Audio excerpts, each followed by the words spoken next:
రేపు శివరాత్రి పర్వదిన సందర్భంగా ఆత్మకూరు పట్టణంలో శివాలయము మరియు కాశీనాశ్రమం దగ్గర భారీగా 35,000 నుంచి 40,000 మంది జనాభా వచ్చే అవకాశం ఉన్నది.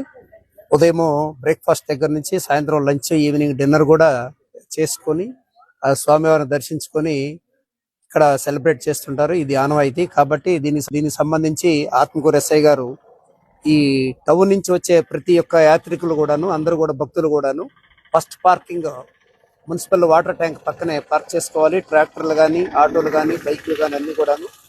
తర్వాత మిగతా ఏదైనా ఎమర్జెన్సీ ఉంటే చిన్నపిల్లలు కానీ, వృద్ధులు కానీ ఎవరైనా నడవలేని వారు ఉంటే వారిని టెంపుల్ దాకా అలౌ చేయడం జరుగుతుంది. మళ్ళా తిరిగి వెహికల్ వెళ్ళిపోవాలి.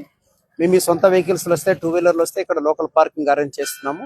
అదే విధంగా పెద్ద బడులు వస్తే మాత్రం తప్పనిసరిగా ఆడ మున్సిపల్ గ్రౌండ్ లో పార్క్ చేసుకొని వచ్చి తీరాలి.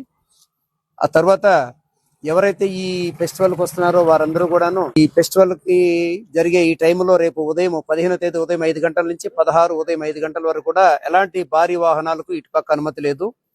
ఈ శివాలయం దగ్గర నుంచి అప్పారపాలెం వైపు, అలానే అప్పారపాలెం నుంచి ఆత్మకూరు టౌన్ లోకి వచ్చేవారు వారు ప్రత్యామ్నాయ మార్గాల్లో వెళ్ళాలి తప్ప ఈ కాశీనాశ్రమం మీదుగా శివాలయం మీదుగా రావడానికి వీలు లేదు. ఇది ముందుగానే పత్రికల ద్వారా అందరికీ తెలియజేసినాము. ఈ లారీలు కానీ, టిప్పర్లు కానీ, ట్రాక్టర్లు కానీ దయచేసి ఎవరు కూడా ఈ రూట్ లో రావద్దని తెలియజేస్తున్నాము. అదే విధంగా ఎలాంటి ప్రమాదాలు జరగకుండా ప్రశాంతంగా ఈ శివరాత్రి పండుగ జరుపుకోవాలని మా పోలీస్ శాఖ తరఫున కోరుతున్నాము. Thank you.